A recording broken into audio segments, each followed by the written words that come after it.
يقول واحد، يذكر لي واحد أن رجلا عاميا كان يحفظ سورة الزلزلة فيصلي بها، فيقول إذا زلزلت الأرض زلزالها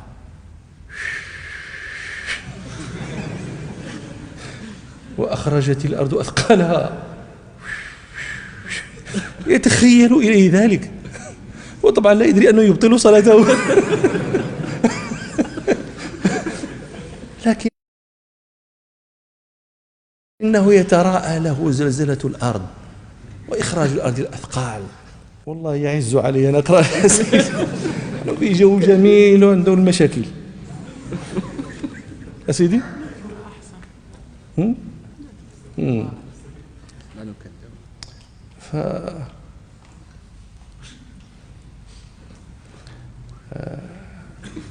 الحمد لله على أن ربنا سبحانه جعلنا من هذه الأمة التي اصطفيت، وكذلك أورثنا الكتاب الذين اصطفينا من عبادنا.